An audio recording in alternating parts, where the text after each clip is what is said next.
करने की कोशिश में है सरकार। अब लोकसभा स्पीकर ओम बिरला ने यहां महत्वपूर्ण बैठक बुलाई है। पार्टी नेताओं के साथ स्पीकर की बैठक अभी भी जारी है और देखना यह होगा कि इस बैठक में क्या रणनीति बनाई जाती है, कौन कौन इस बैठक में शामिल हैं, क्या कुछ इसमें कहा जाता है, किस तरीके से इस गतिरोध को रोका जाएगा, क्योंकि एसआईआर को लेकर लगातार हंगामा हो रहा है और ऐसे में सदन की कार्रवाई भी एक के बाद एक स्थगित हो रही है हंगामे के चलते। इसलिए अब इस गतिरोध को रोकने का समय आ गया है, जिसको लेकर ये बैठक हो रही है और देखना है कि क्या वाकई में बैठक कामयाब होगी, सफल होगी। अधिक जानकारी के लिए हमारे सहयोगी कमलेश सिंह का रुख करेंगे। कमलेश, लगातार बैठकों का सिलसिला जारी है, क्या गतिरोध रुक पाएगा, क्या ये बैठकें सफल हो पाएंगी? देखिए, ये गतिरोध खत्म करने की प्रक्रिया कल से हमसे शुरू हुई है और कई दौर की बातचीत खुद संसदीय कार्य मंत्री की विपक्षी नेताओं के लोकसभा और राज्यसभा के जो फ्लोर लीडर्स हैं, जो कोऑर्डिनेट करते हैं अपनी अपनी पार्टियों को, अपने अपने पार्टियों को अलग अलग हाउसों में, उनकी बैठक बुला चुकी। और आपने देखा कि 1-1:30 बजे बैठक हुई फ्लोर लीडर्स की। उसके बाद गतिरोध कायम था। गतिरोध यहाँ तक कि पार्लियामेंट लोकसभा को एडजॉर्न भी कर दिया गया।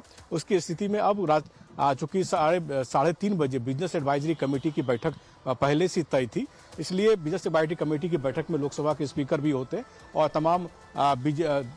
तमाम दलों के फ्लोर लीडर्स भी होते हैं, जो अगले सप्ताह यानी कल परसों जो भी मुद्दे उठेंगे उसका बिजनेस तय किया जाता है। तो इस संदर्भ में कुछ देर पहले ही सभी लीडर्स के फ्लोर लीडर्स की मीटिंग लोकसभा स्पीकर के कक्ष में शुरू हो गई है और उम्मीद की जा रही है कि शायद लोकसभा स्पीकर के हस्तक्षेप से ये जो डेडलॉक है वो खत्म हो जाए। उम्मीद दोनों पक्ष कर रही है, चूंकि दोनों पक्ष की ओर से लचीला रुख अख्तियार किया गया है।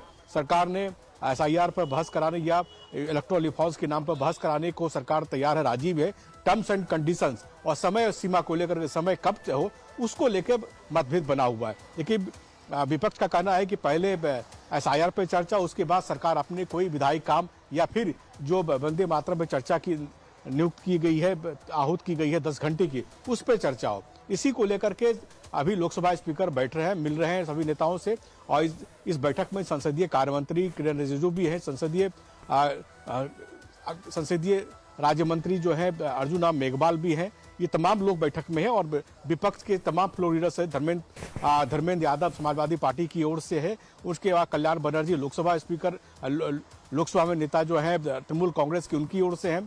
तो इस तरह से अलग अलग दलों के एक नेता जो फ्लोर कोऑर्डिनेशन का काम करते हैं लोकसभा राज्यसभा में, उस बैठक में सिर्फ लोकसभा के जो नेता है वो शिरकत कर रहे हैं। तो उम्मीद की जा रही है कि शायद लोकसभा स्पीकर की आज की जो बैठक है, जो भी हो रही है, उस बैठक में डेडलॉक खत्म होने का रास्ता निकल सकता है। अब देखना होगा कि लोकसभा स्पीकर कितना समझा पाते हैं, खासकर विपक्षी सांसदों को।